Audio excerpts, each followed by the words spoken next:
We've all enjoyed the bountiful harvest of Thanksgiving the last week, and I want to talk about harvesting something else, tax losses. It's been a rough year. We've been talking about this before we went on the air, all four of us, for investors. Stocks down, bonds down, and a lot of investors have had big losses, particularly in technology stocks and tech funds.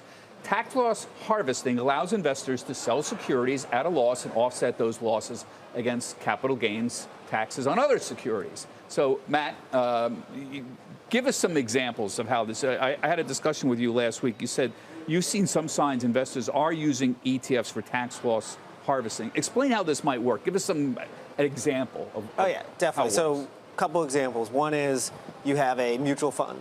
You own a mutual fund that tracks broad-based U.S. equities.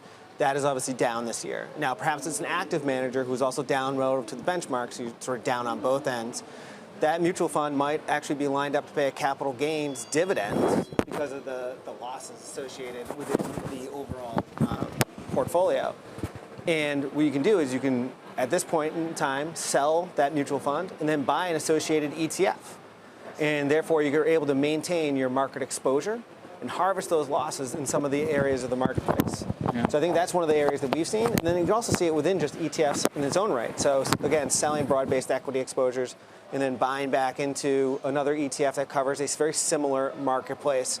And I think on the mutual fund side, the biggest way to sort of point towards this type of activity is that we've seen basically about $750 billion of outflows in mutual funds, while you've seen roughly about $600 billion of inflows into ETFs. So you can start to see some of that rotation where... I want to get that number again, because it's been remarkable. We're getting inflows still this year, but 700 billion outflows from mutual funds, more than 500 billion inflows into ETFs.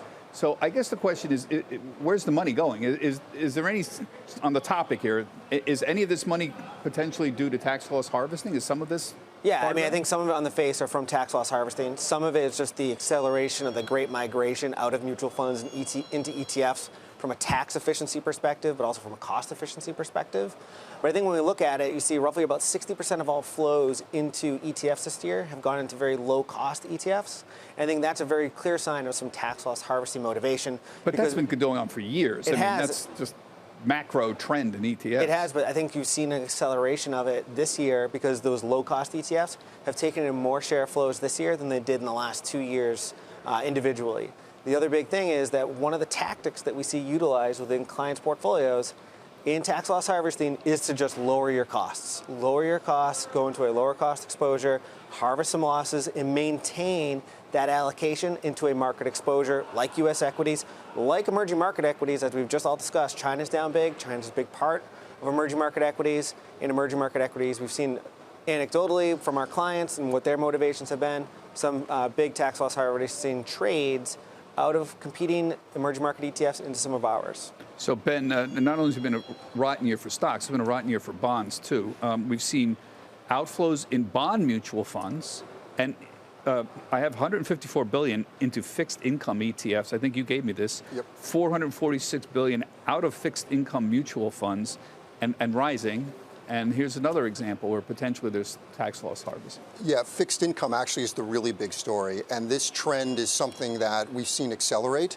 And certainly the outflows out of bond mutual funds present some opportunity for investors, again, not just with equities, but also in the fixed income arena as well. And we've seen this structural shift, again, out of mutual funds into ETFs. And part of that is because of the losses that we've seen this year in the bond market have accelerated some of that selling. And then again, the structural shift just generally for investors' preference towards the ETF structure, creating those opportunities. And so we think, some of that really is around harvesting losses. Some of that also is around repositioning the investor's portfolio as well. So it's not simply about just harvesting your losses. It's the right time of year to take a look at the portfolio that you have and understand how to position yourself, in these markets. So I think it's a double-edged sword there. Speaking of double-edged sword, it's like a triple-edged sword for mutual funds. This is just a horrible year for mutual funds. Not only are they down, as you said, most active funds underperform their benchmarks, so they're underperforming there. Then if they're an active fund, they might also have capital gains. I'm waiting for this disaster to emerge from some active mutual funds hitting some of these people with what? Wait, I'm down 15% and I have how much in capital gains? What? Mutual fund investors are in for quite a nasty surprise. And a lot of the mutual fund companies have already provided estimates on their website, so investors can take a look and see what their expectation would be around the capital gains and what kind of tax bill they're going to get at the end of the year. So from a tax loss harvesting perspective, the time for investors to act actually is right now, because at the end of the year, whether it be January or February, by the time you get that bill, it's too late. So in order to take advantage of these opportunities, it's something that needs to get taken care of really before the end of the year, and that information is starting to trickle out into the market, typically on the websites and through many of the major market data providers. And for people, again, this is that educational moment to explain to people the difference between ETF and a mutual fund. In a mutual fund, you may have active managers making trades that result in taxable events. But when you're buying and selling ETFs, of course, is a different situation. You might want to, can you explain that to everybody, the difference here? This is that teachable moment here. Yeah, so within a mutual fund, if I was a holder of shares of a mutual fund and I would redeem my shares, the portfolio manager would go have to sell securities to fund that redemption order.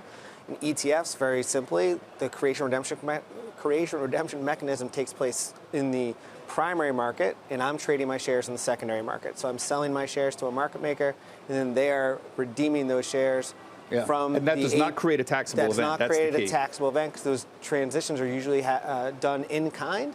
So it really limits the sort of taxable events within the ETF structure. And that's why, on average, historically, over the last 10 years, only about 6% of ETFs historically have paid cap gains in a given year. Conversely, mutual funds pay about 60%. So about 60% of mutual funds pay capital gains in a given year, both active and passive, but on the majority side, on the active side. And I think in 2018, what we saw, because that was a year where both stocks and bonds were down as well, we saw roughly 35% of all mutual funds have this sort of the three true bad outcomes. They were down relative to the benchmark, and they got levied with a capital gain.